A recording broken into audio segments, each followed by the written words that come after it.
4. So, but if it's less than that, we'll take that too. We're not going to be picky. Thank you. Anything else that we missed while we weren't not hearing what you were trying to say?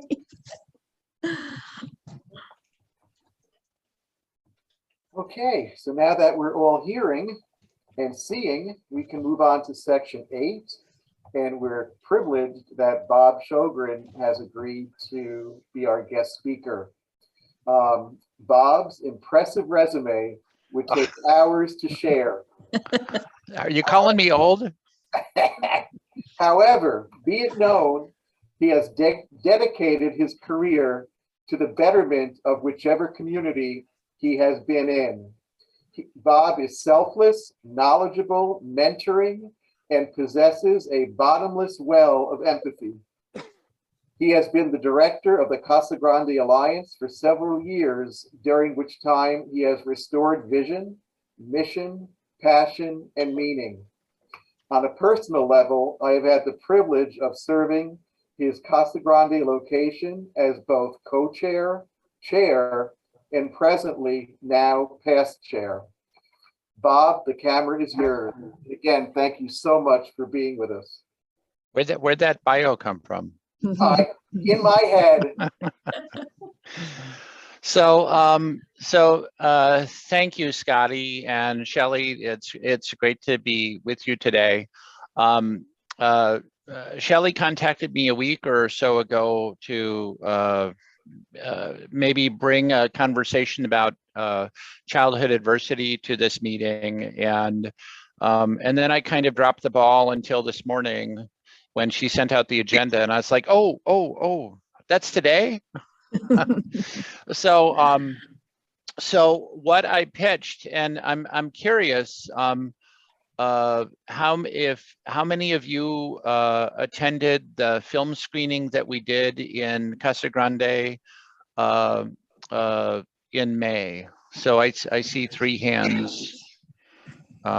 So what I proposed to Shelley was that maybe we do kind of a shortened version of that, and she liked that idea. And really, I think kind of what we want to get to is having a conversation about what, how do we, taking into consideration this new research about childhood trauma and childhood adversity, what are the implications for community coalitions? So what does that really look like? And what's the direction forward? And it sounds like you're going to be doing some strategic planning. So I think this conversation might be timely. And one thing I'll say here in Casa Grande, I guess another hat that I've worn for the last couple of years is I'm on the board of the Arizona Adverse Childhood Experiences Consortium, and I'm a trained ACEs trainer and so on and so forth. But it's really had me think differently about substance use. And it's really had me think differently about what's the root cause of substance use. And I think that I want to spend a little bit of time unpacking that today. So I have a few slides for you to kind of give you just kind of a quick overview of kind of the ACEs thinking and the ACEs research. Then I want to set up it's a 16-minute film, and oh my gosh, there are so many layers of this film. It's produced by the National Child Traumatic Stress Network, and it's called Remembering Trauma. And you can go to you can Google Remembering Trauma, and you'll see all kinds of resources. And there's actually a 2-part thing. And I just want to do the first part today. But I really encourage you to use this like a resource. I think it's a really cool thing. So does that sound like a good plan for today? We okay? All right. So let me share my screen. And for those of you that have already participated in this conversation, play along. Be nice, play along. All right, so let me get this set up. So in in May, I'm part of the rural committee for the ACES consortium.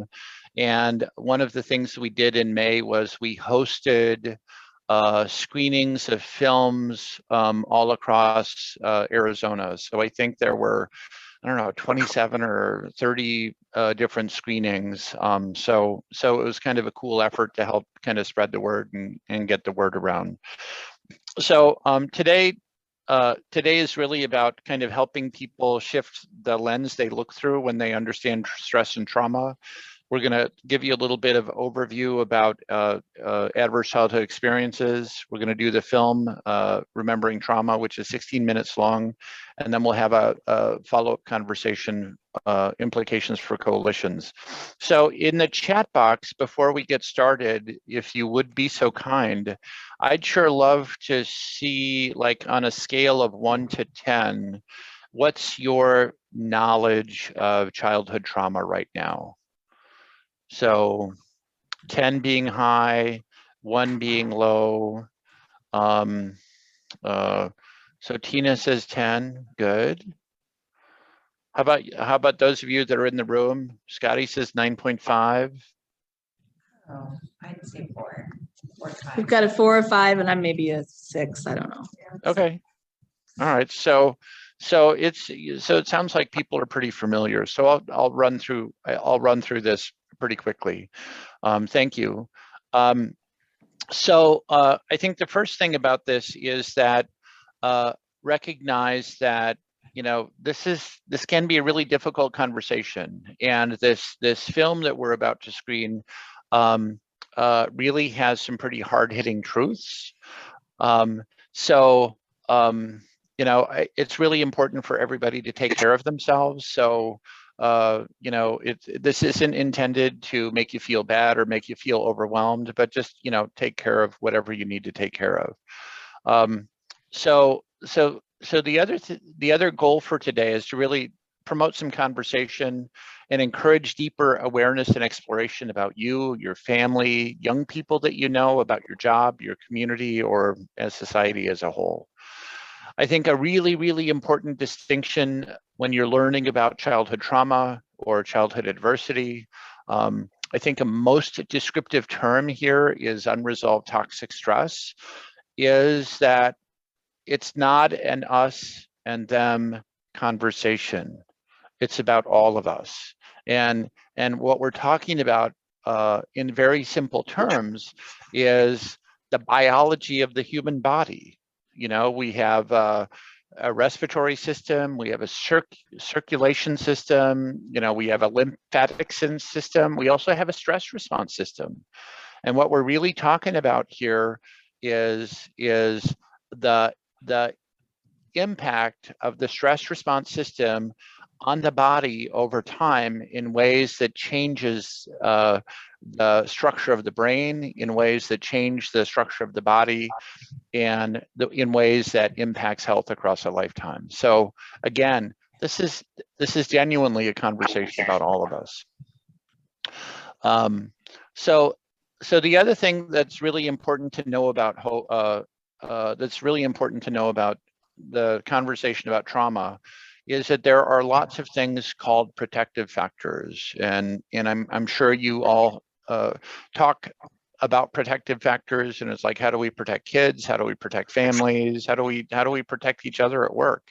And really, protective factors can very much mitigate the damage caused by trauma. So traumatic experiences aren't necessarily predictive because they're the presence of things called protective factors. So just simply put, trauma is any kind of an experience that threatens somebody's life or may cause physical injury or emotional injury or anything like that, and it overwhelms an individual's ability to cope. So think about you know, how people digest their experiences. Think about how people metabolize their experiences or the trauma that they've experienced. And when people are left feeling overwhelmed, then that stuff kind of sticks with them in their heads and in their hearts. And it's something that just doesn't go away. It doesn't resolve. And that's that toxic, unresolved stress that we were talking about earlier. And that's the stuff that really is most damaging. In terms of trauma, there's really three different components of it. There's an event, there's an experience. So it's kind of what meaning we attach to this event that we've experienced. And then there's the effect, or what the effect is of our interpretation of this experience. So event, experience, and effect. Again, talking a little bit about protective factors, ACEs are not predictive because there are things called protective factors. What's interesting now, I think more and more we see in federal agencies, we certainly see in state agencies, there's a whole lot more attention given to childhood trauma and becoming more trauma informed.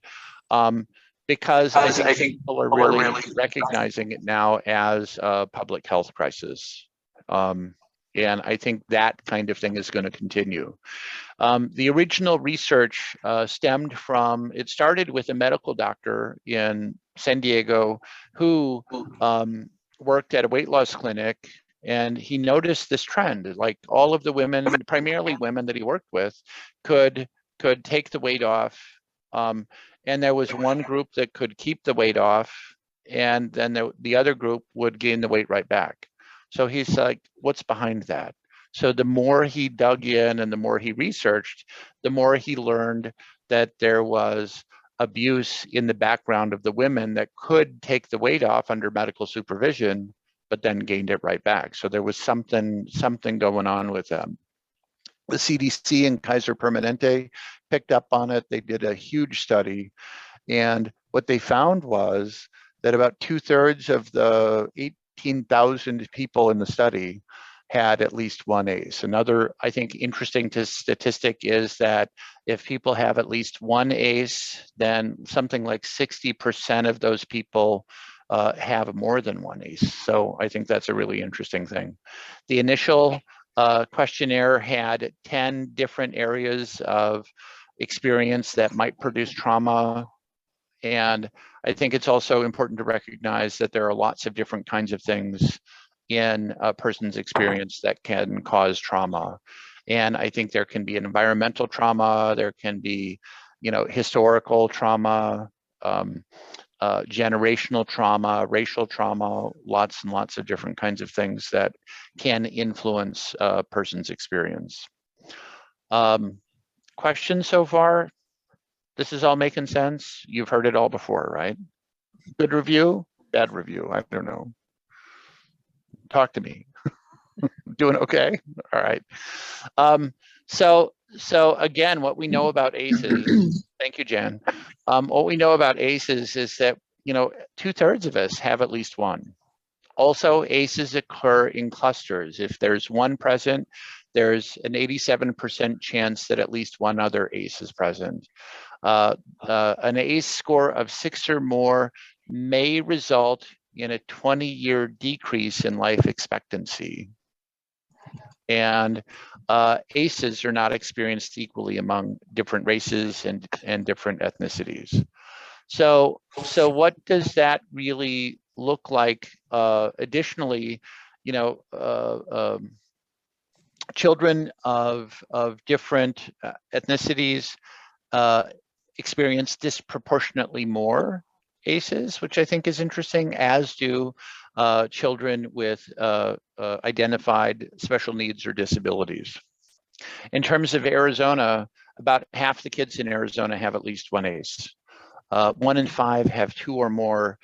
And another interesting stat is that over 80% of our families in Arizona demonstrate resilience. So I think that's an important distinction as well. So so in terms of mitigating the damage of ACEs, there are some really key critical things that need to happen. Safe, predictable relationships, safe, predictable environments, understanding that systemic inequalities may exist, and it's about being sensitive to those kinds of things. And it's also about shifting our perspective from deficit to strength, shifting our perspective to, you know, what are people really doing well, and how do we genuinely capitalize on that. So in terms of the kinds of things that we can do to improve a situation for a family or for kids or whomever, it's really, I think there are three main critical areas to think about. And the first is reduce sources of stress in people's lives. So I don't know if that's better training for organizations. You know, there's a lot of information about becoming more trauma informed. Strengthening core life skills, working on helping kids develop better life skills, develop more resilience. I think that's also a critical thing for adults and parents as well. And then also, you know, what does it look like to have genuinely supportive and responsive relationships? So three critical areas, and I think that we're going to come back to this slide. And also the Center for the Developing Child at Harvard Graduate School of Education has some really, really wonderful, remarkable resources on their website, including a great piece on promoting executive function by age group. And I think that's a really important strategy for mitigating the damage of ACEs and promoting resilience. So, yeah, Shelley. What was that? Who was that again? That name? It's on the slide, and I'm happy to share this slideshow with you. But it's the developingchild.harvard.edu. Thank you. So really, what we're, you know, I think we're at this place where, you know, the majority of folks in our communities are really, you know, being trauma reactive, and I see it in schools. I know one school here in particular, there were 60 long-term suspensions in one school, and that was like what's up with that, you know?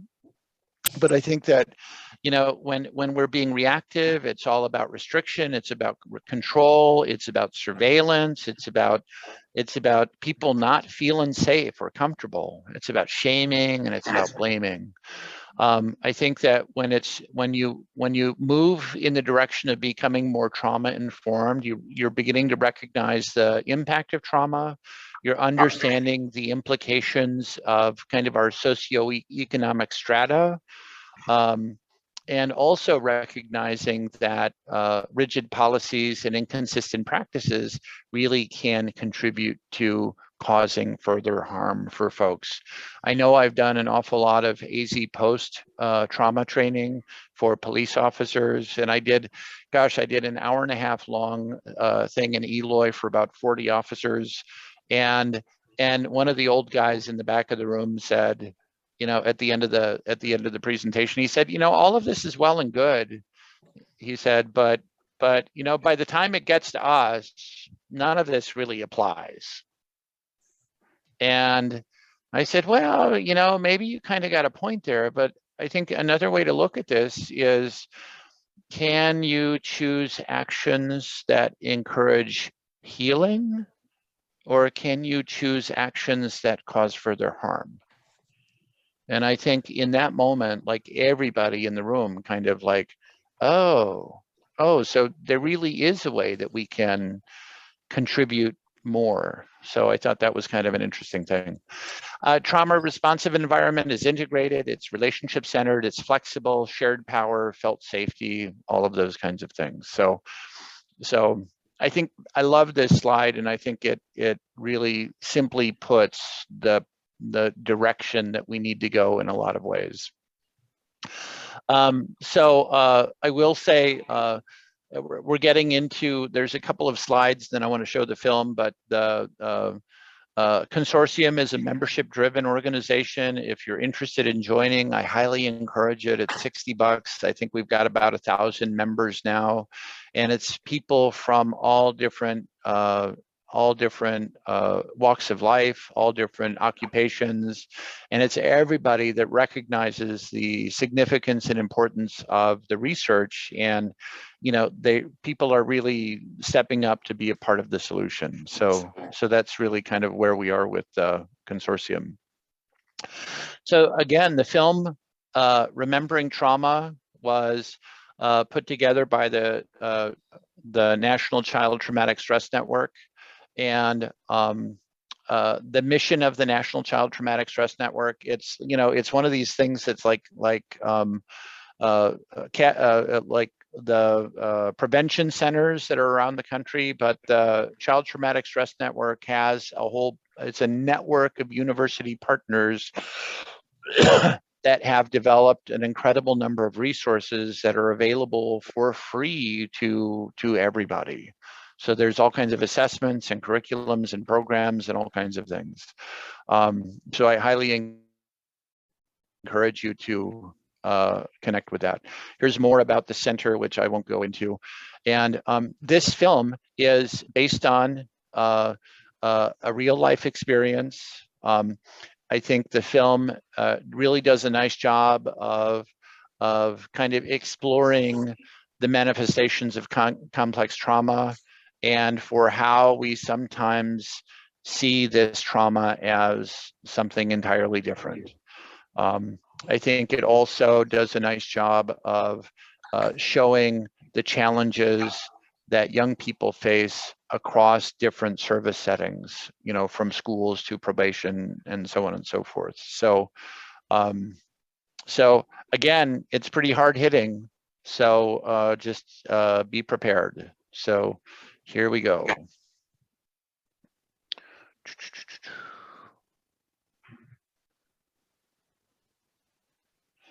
And let me know if you can't hear it. I think I hit all the buttons right.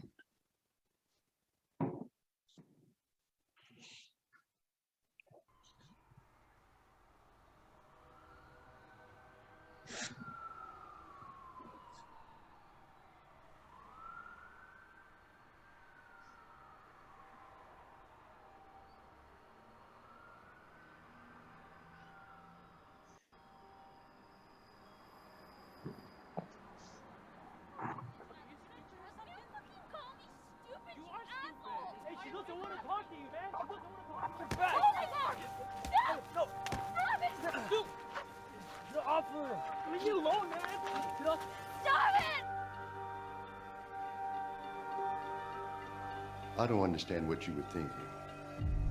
Tell me exactly what happened. Nothing. Nothing?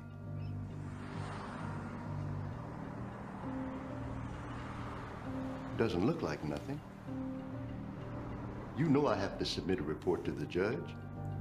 Who are you texting? Texting a friend. What do you care? Let me see your phone. I'm not gonna let you see my phone. It's my phone. I don't want to violate you, Manny, but this doesn't look good. What were you thinking?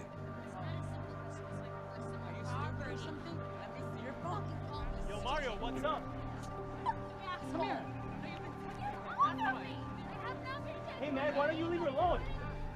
I was thinking, I gotta do something.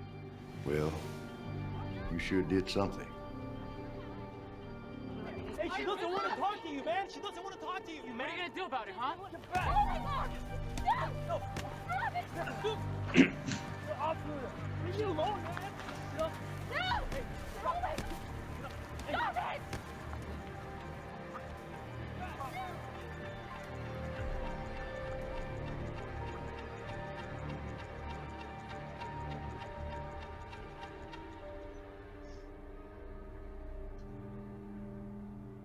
Are you using again? No, Is that what your drug test is going to tell me? Yes. I've known you for a while, and I believe you're a good kid. But your anger could be your undoing. So you've got to do something about that.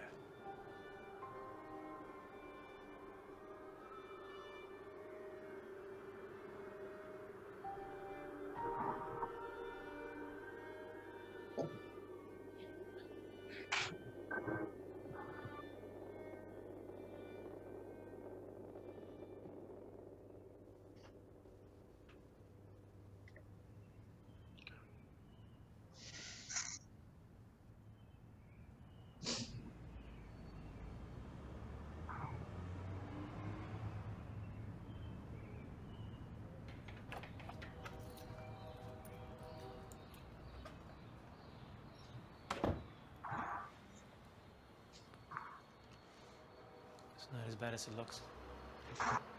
You told me this wouldn't happen again. I know. Did you get busted again? No, it's all good. Don't worry about it, babe. I told you. I don't want my baby around anyone who's violent. It was just something stupid. I don't even know what happened. I would never hurt our baby. How am I supposed to trust you? You just broke the one promise you made me. You know I don't want him to grow up with parents like ours. What are you talking about? You had it easier than I did. Seriously. I'm sorry. Look, all I'm saying is that I'm not like your old man, okay? I can be in control. Can I hold my baby now, please? Go clean yourself up. I don't want blood on our baby.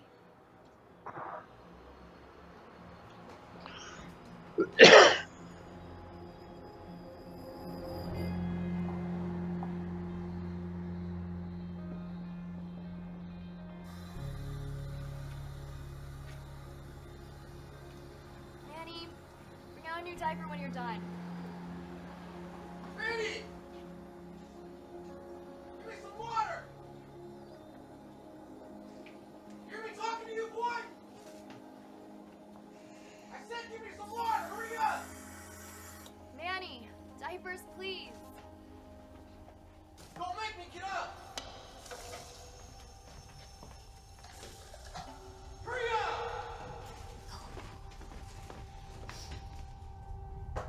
It's always something with you! Stupid! You retard!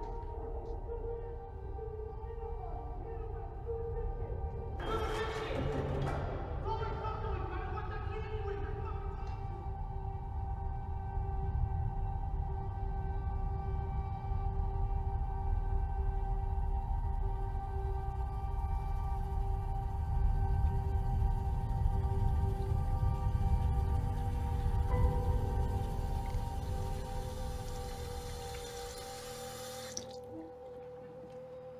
Manny, did you hear me? Hey, bud. Seems like you've been having a hard time. Do you want to talk about why you've been getting in fights? Not getting along with the other kids in your class? How's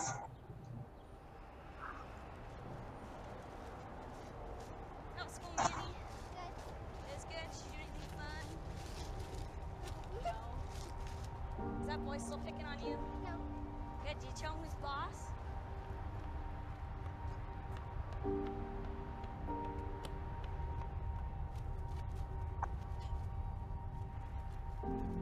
Manny, wait up! You have to stay close.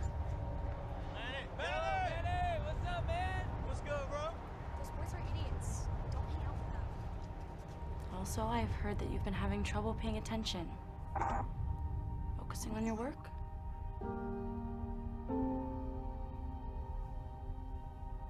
Would you be willing to tell me what's bothering you? Hey, what's good, man? What's going on, my man? How's it going? How you doing, man? Leave my brother alone. Hey, girl, how you doing? Where you going? How you doing? Yeah, where you going, huh? Hey, that's my boy, Nick.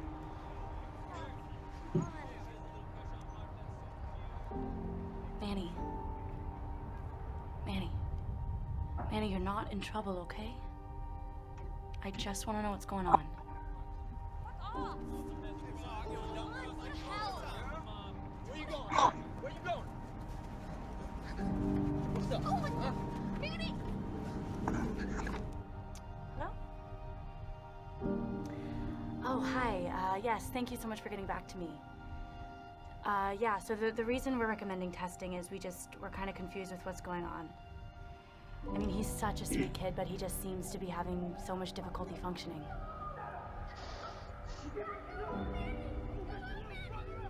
Yeah. Okay, I mean, he is hyperactive. His teacher keeps coming to me and, telling me about all of his learning problems. She seems to think that he has ADHD. But, at other times, he just seems to go off into another world. I'm just starting to wonder if it's maybe something developmentally. Yeah, but I mean, then there's other times when he just explodes and gets aggressive. I'm just starting to think that maybe given his family history that it may be some form of bipolar. Yeah. Thank you so much for taking the time to get back to me. I hope this helps inform your testing. Okay. Thanks. Bye.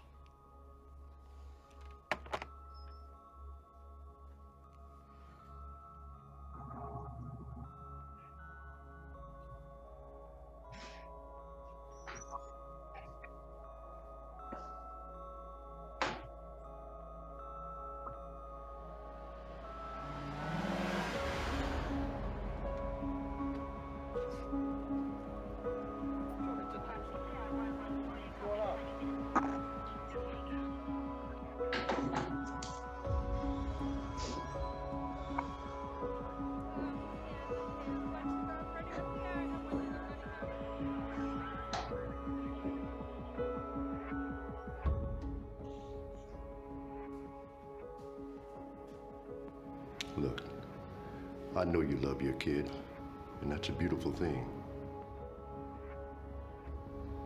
But you have to start working on making better choices if you want to keep on being the man of your house, and that's real talk. Maybe I shouldn't even try anymore. Maybe they're better off without me. I'm just gonna screw up like I have my whole life. Maybe you will, and maybe you won't. But you owe it to your son to try. He's going to be your age one day. And what do you want him to think when he looks back and remembers his dad?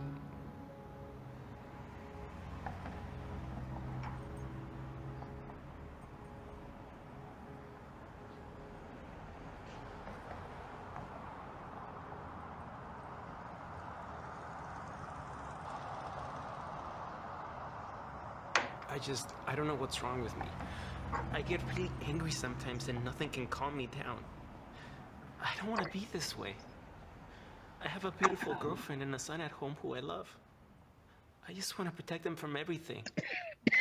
And I've heard it all. I have conduct disorder. I have bipolar disorder. There's probably not much you can do to help me anyways. But people keep asking me what I'm gonna do about it. And I don't know. I don't know what I'm gonna do about it because I can't get any help anywhere. And I've tried all the different meds.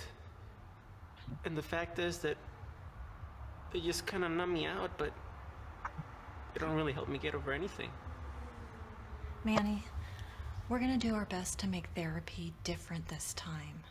I'm interested in what happened to you as a child and helping you understand that there can be a connection between that and all these behaviors you've had and you getting all these labels over the years. You know, when a child grows up in a house like you did, oftentimes they come up with ways of dealing with things to help them survive and cope with all that's happened before.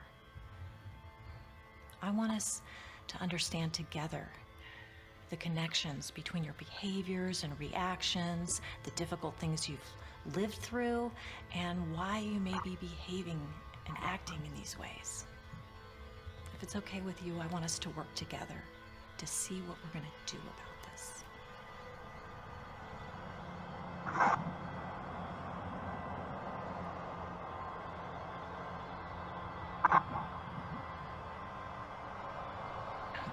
I'm sorry for breaking my promise.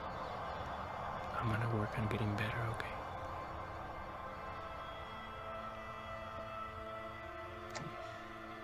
You gotta think about your life, Manny. Think about all the good things you've accomplished.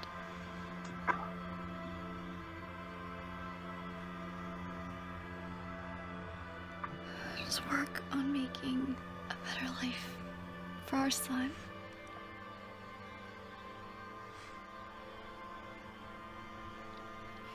I love you.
You see the PowerPoint again?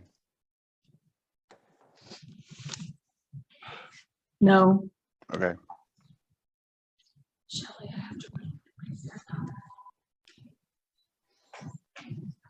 So observations, thoughts, reactions, That's heavy. right? Borderline triggering. Right.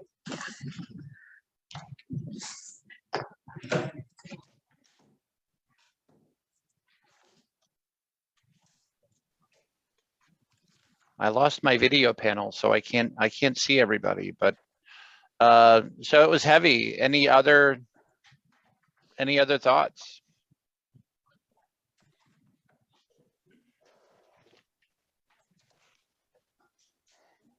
I think whether we've experienced trauma or not, it has to trigger us in seeing the vulnerability of these children.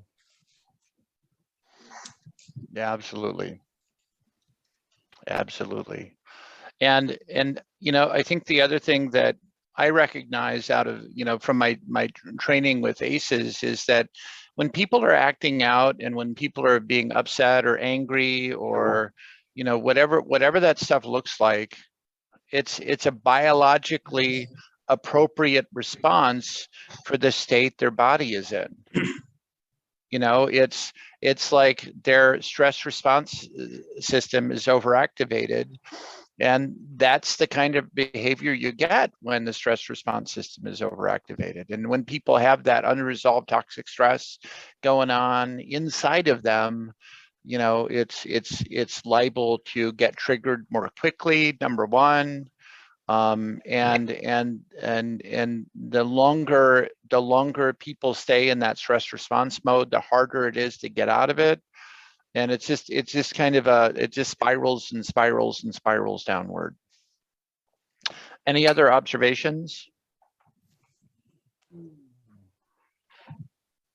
I guess from my perspective, being a treatment guy, sending people to local agencies, it's almost like a cut and paste cookie cutter type of experience that the probationers are getting, whether it's the substance abuse groups, domestic violence, or whatever.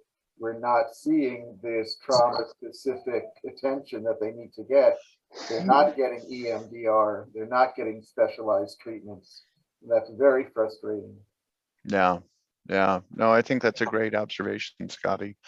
So I know in the classroom, a couple of the different curriculums for like trauma mitigating curriculums. There's one called CBITS. There's one called Bounce Back, which is kind of the elementary version of CBITS.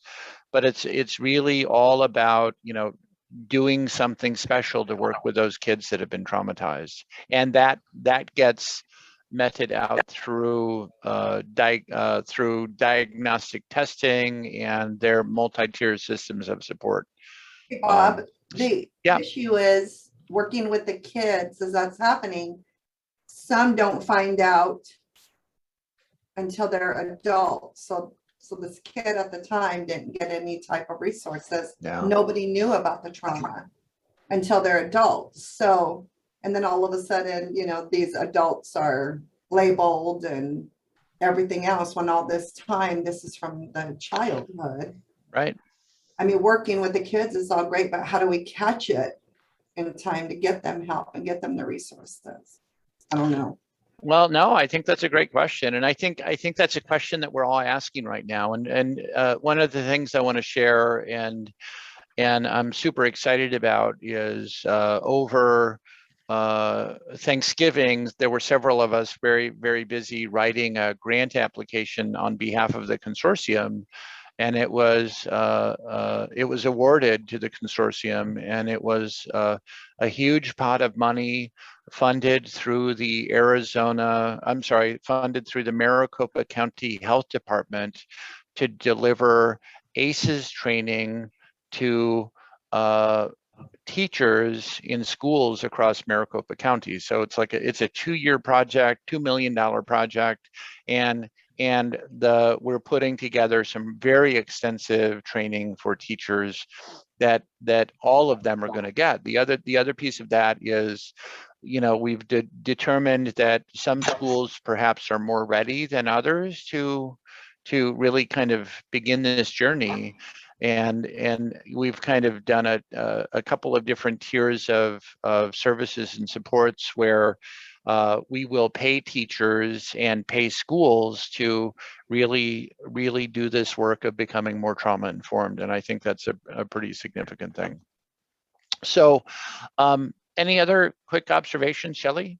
I'm just thinking, I was an elementary counselor for a while, and I keep going back to that definition of trauma and how it's their perception. If they're feeling overwhelmed, that was traumatic for them. And that is a whole perspective shift for some of us we've heard a million things and it's like, oh, that doesn't seem so bad in the scheme of things.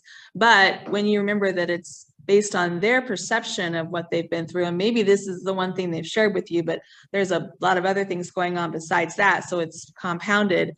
I think that just making people aware of that part might be huge, Tina, just to make sure people know that it's not our job to tell if a child is traumatized, it's theirs. And we kind of have to follow their lead on that a little bit. Exactly. And one of my daughters teaches 2nd grade, and there's no ACEs training or anything, but I don't think you need the training to know when your student is under stress and only finds peace when they're in the classroom, and you just, you know, it just kills her every time the bell rings and they have to go home, because who knows what these kids are going through. And just through their interactions with the other students, with her in the classroom, little things that they do, she already knows that there's issues at home. And you speak to the value and importance and the power of a safe, stable, nurturing relationship, wherever that comes from. But then how does she teach and meet standards and make sure that her students are making standards, and that when she also has to be counselor and an ACE person? And so there's just so much going on. We're the same way. I mean, we had ACE training through Phoenix Children's years ago on the on the Marcia Stanton. What was that? Marcia Stanton. I think it was Marcia. Tiffany Isaacson was in there helping me do that as well, who I've been working with for years and years. And ACEs is huge in the drowning realm as well. I mean, Yeah. just the data that goes into child drowning and ACEs is just that the parents experience 4+ ACEs of these children that have drowned. I don't care what kind of house, million dollar homes, kids drown. Right. Well, It's such a big topic, and ACEs is up in my life, and so it's very sensitive to me, but it's real, and we have to talk about it. yeah, for sure. And I think another really interesting thing is that the research on bullying suggests that not only do bullies have higher ACE scores, but also the children they pick to bully also have high ACE scores. So it's like somehow they kind of target the kids with higher ACE scores, and to me that's connected to research just blows me away. And I think, Tina, to your point, if somebody's in the classroom in this like elevated stress response mode, you know, they're tense, they're, you know, they're not going to learn. You know, so you can't even begin to teach until you get that kid in the room and get that kid present. And I think there are a lot of really effective ways to do that.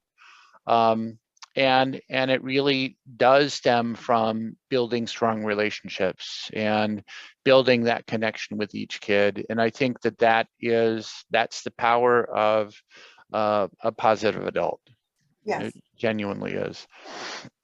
So I want to I'm spinning it a little differently now, and I want to kind of get to what does this mean for coalitions. And I really genuinely think, you know, that the research suggests that there's a great connection now between this idea of childhood trauma and substance use, misuse, and all of these kinds of things that we think are genuinely unhealthy. And effectively, what this stuff does, alcohol or tobacco or cutting or anorexia or something, it helps people get a little separation from the stress they feel in their lives. It helps people, it relieves that stress. It makes them, you know, feel a little bit more relaxed, or, you know, something like that. And what the issue is with, you know, in terms of this kind of public health issue, is that all of these things are seen as solutions for people with high ACE scores. They're not seen as problems, they're seen as solutions. And that's, I think, kind of the crux of the argument. The other piece that I'm really sensitive to, and I keep thinking an awful lot about, is kind of the continuum, if you will, of addiction. And I think, you know, it kind of starts out with experimental use, or, you know, kind of occasional use or something like that, and people start feeling like, oh, this almost works for me, and they start doing it more, and they start doing it more, and they get dependent on having to have this substance to feel this relief, to feel this relaxed, to feel whatever. And that dependence then can often, when they're using addictive substances, that dependence can then turn into addiction and abuse pretty quickly. So to me, that really, that the caution zone, the period of time that I think is really the most critical, is when people are becoming dependent. And that's, to me, that would be a wonderful place to catch kids or catch anybody. I'm not quite sure how you do that, but that's kind of, I think about that a lot. I chew on that at night. And something the original doctor who started the ACEs study in San Diego, Vincent Folletti, said, you know, about substance use, it's hard to get enough of something that almost works. So the body develops tolerance, so you got to do more, and the body develops new tolerance, so you got to do more. And boy, it's just a vicious cycle. And I hear people say, you know, if you get addicted to opioids, it's your own damn fault. No, that's not true. I'm not so sure that's true. I'm not so sure I align with that, you know? So and here's a little a clip of I don't know if you've heard of Gabor Mate, and he just put out a new film called The Wisdom of Trauma, which is a little hard to watch, but one of the things he really connects addiction to is human suffering. So he's worked on the streets in Vancouver for years, and all of those people that he works with, he just talks about how much they've suffered in their lifetimes, how much trauma they've experienced in their lifetimes. And that's really kind of gets to the reason why behind the addiction. So I just have a couple more slides and I want to open it up for conversation. This is a map of the high intensity drug trafficking areas in Arizona, I'm sorry, in the country. And you see that, you see where Arizona is. And I want to juxtapose this map with the map of incidents, ACEs incidents in the state of Arizona. So look at this map and you see, you know, a lot of Southern Arizona, a lot of Western Arizona. And here's a similar map with ACEs and drug trafficking hotspots. So obviously Yuma County and Santa Cruz County are kind of the hottest spots in Arizona that share high ACE scores and also, you know, high drug trafficking, but we're right up there in Pinal County. Another map I'd like to show is this is a heat map put together by the Arizona Counter Drug Task Force. And this was, I guess, done a year ago. And according to the Counter Drug Task Force, the two hotspots for opioid use right now in Arizona are the Mesa area, which is just adjacent to AJ, and the Casa Grande area. So, so given all this information, I know there's we packed a lot into this conversation today, but you know, so what does it really mean, you know, to coalitions to really start thinking more in terms of you know, framing what kind of work you do in terms of childhood adversity, and you know what's really going to be effective, and what's, you know, given all of us with our limited resources, what's going to make the biggest difference for the families and for the children we serve. And I think that's the question that you really got to think about for Apache Junction. And you've got to look at the, you know, the asset-based community development. What kinds of things are you already doing, and what kinds of things are you already doing well? And what kinds of things can you do that, you know, maybe can be more targeted, that could make an even bigger difference to the most vulnerable students or the most vulnerable adults in your community? And I think to me, I think targeted strategy, working with folks that have identified as high risk, if you will, makes a great deal of sense. And I think there's a lot of things that you can do that aren't counseling, that aren't, you know, those kinds of things, just peer-to-peer, just you know, human being to human being, that really can make a huge difference and can have a huge impact. So I want to throw this slide up. Once again, this is the Developing Child Harvard site.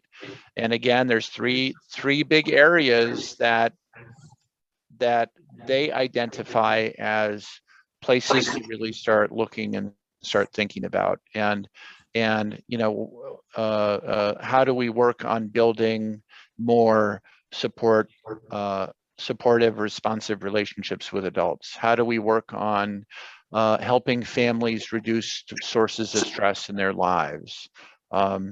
and how do we with young people that we work with, how do we strengthen core life skills? And to me, I feel like these are, I think, some really great kind of topic areas for you to think about in terms of what kind of activities you really want to focus on with your coalition. So at this point, the old bald guy will stop talking. And what do you think? Thank you, Bob, for. I think my biography of you is accurate. You are phenomenal. Thank you. Can you hear me? I think so. But Melissa Yes. was wanting to say something. Thank you for this. This is amazing. And it highlights that sometimes the parents, as supportive as they try to be, end up being a little bit more of the challenge for the child. So sometimes if you're not able to get in with the parents and the child together to help reduce the source of stress and strengthen core life skills, giving the children an example, a positive example of how a relationship should be formed, is also good. So even if you can't necessarily get in to talk to the unit together, if you have an opportunity to separate, like either at school or counseling sessions to share that to show that this isn't how all relationships are. I don't know, just an idea. Yeah, no, I think that's a great idea.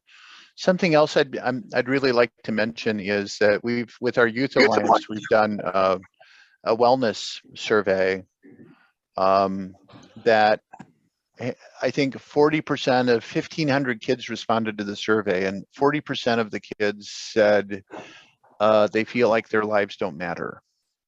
Yeah. For whatever reason, they feel like their lives don't matter. I was doing fentanyl training in one of the high schools here, and I was doing the same presentation over and over and over,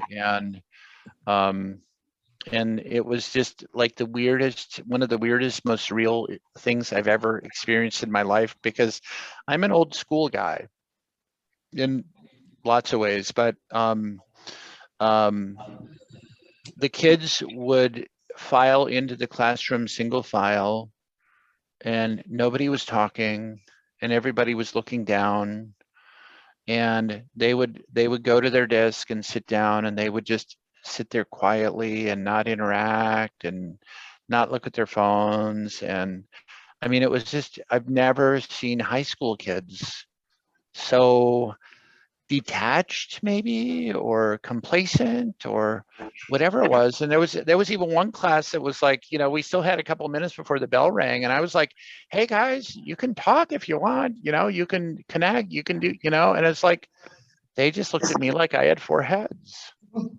Like, what is that?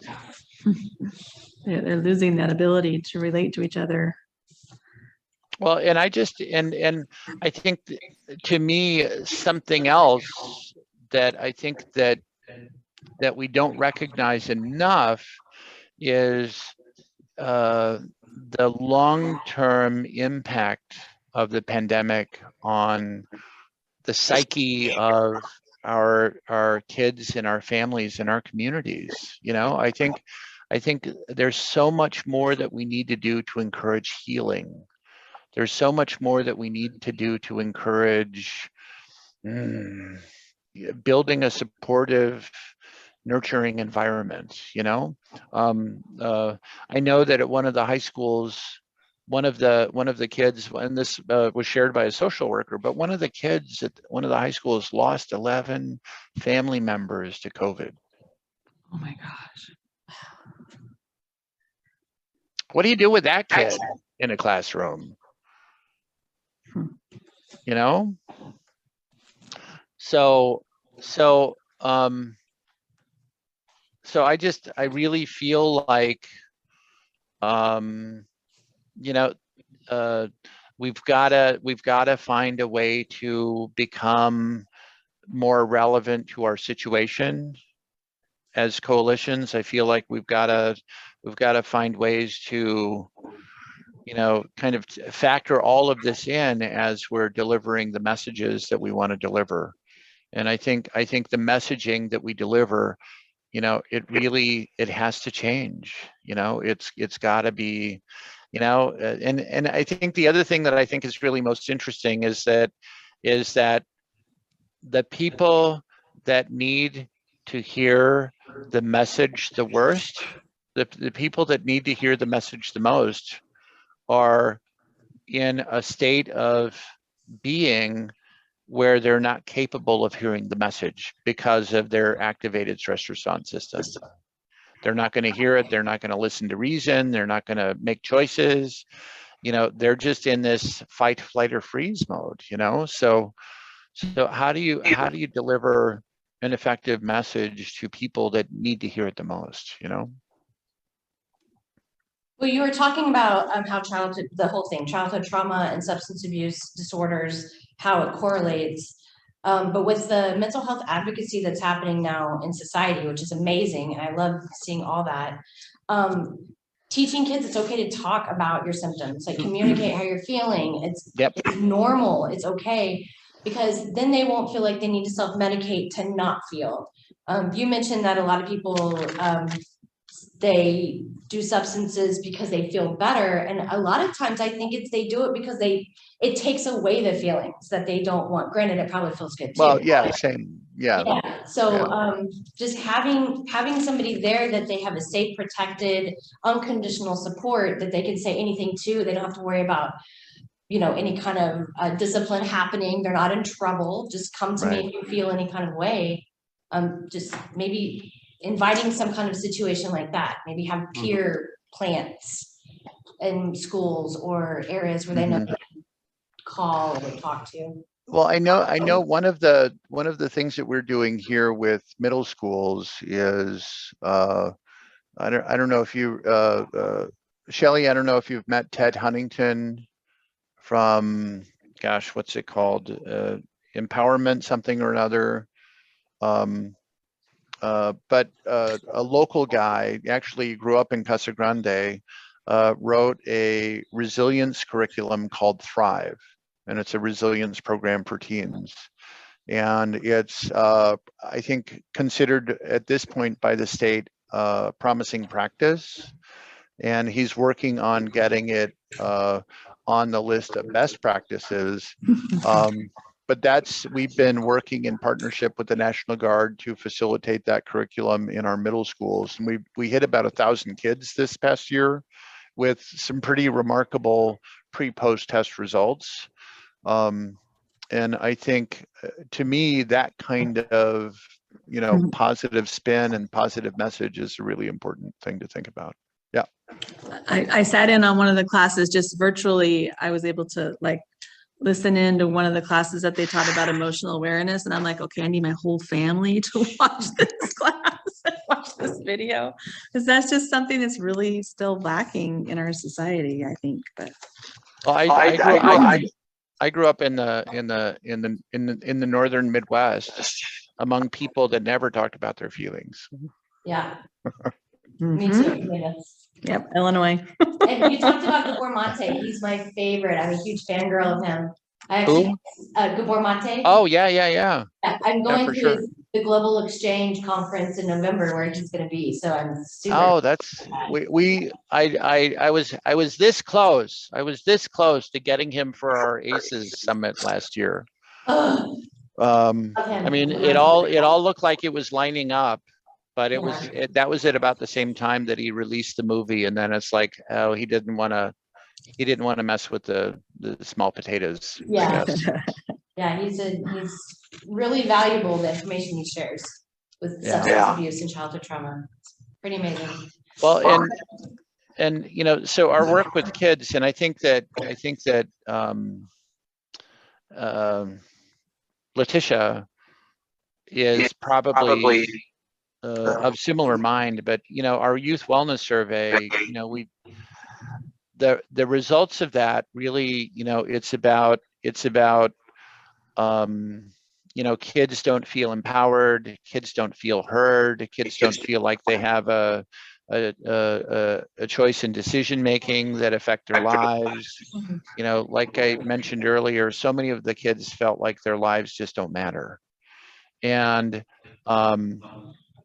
so we're digging into that further to figure out like how can we turn that stuff into activity that will then kind of frame the way that we work with our youth and how we build our youth coalition. And in terms of the research for thriving, you know, the conditions that need to be present for kids to thrive, they need to, oh gosh, I can't think of them. I can't think of them off the top of my head. There's three things. But they need spark, they need voice, and they need a safe, supportive adult in their life. So safe, supportive adult. Spark is they need to get connected to something. They need to, you know, somebody, and I feel a lot of times like middle schools and high schools, kind of the big thing for them is like, you know, they need to find ways to hook kids, get them involved in stuff, whatever it is. And then, you know, voice is about giving kids an opportunity to really make a difference and have an influence. Right. And I think that kind of stuff builds kids, that kind of stuff builds resilience, that kind of stuff builds strength. And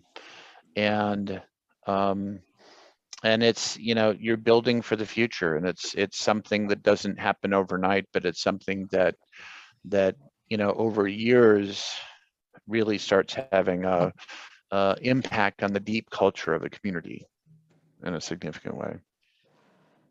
Gosh, everybody's leaving. Am I talking too much? I can talk to you for hours, Bob, about the subject. Well, likewise. Well, and I did lots of training for Horizon pre-pandemic or early pandemic, I guess. Right. Yeah, I'm trying to put together a proposal, which nobody knows about, but to make like Horizon substance abuse, make it more of a program instead of just 2 counselors in an IOP group. Yeah. It's more of a resource, and you know, reach out to our judicial partners and community partners. This training that I go to with Shelley could be perfect for helping us get into schools.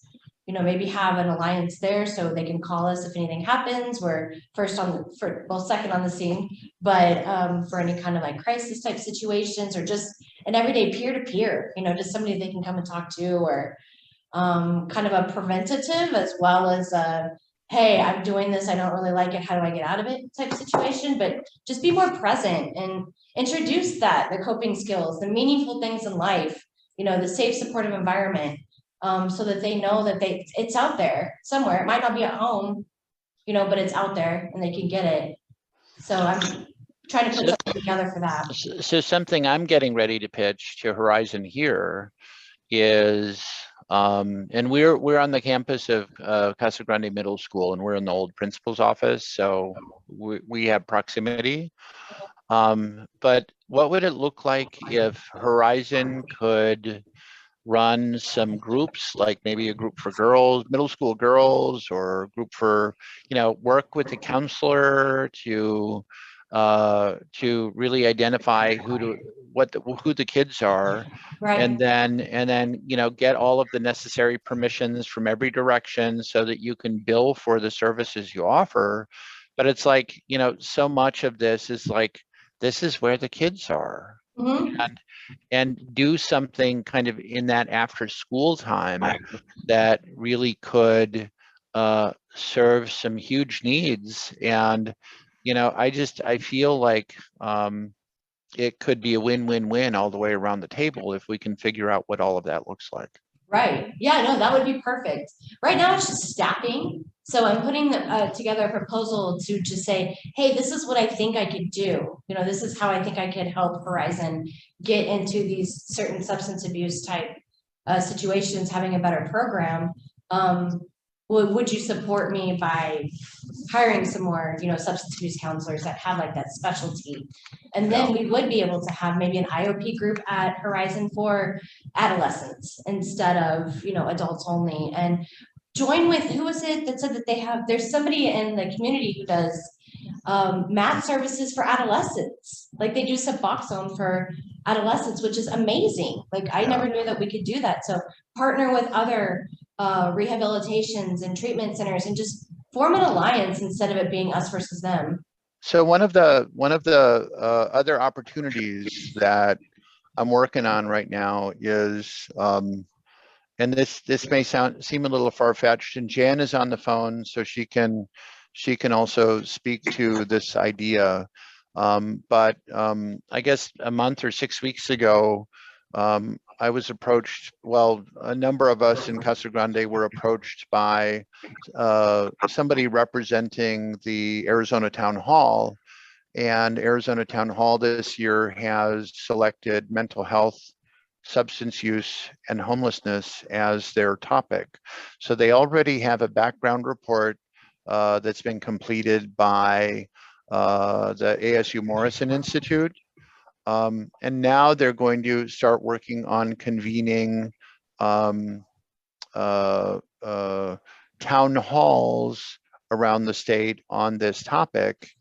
And I know Jan and the health department and Banner and Sun Life, the federally qualified community health center, they all work together to do the community health needs assessment.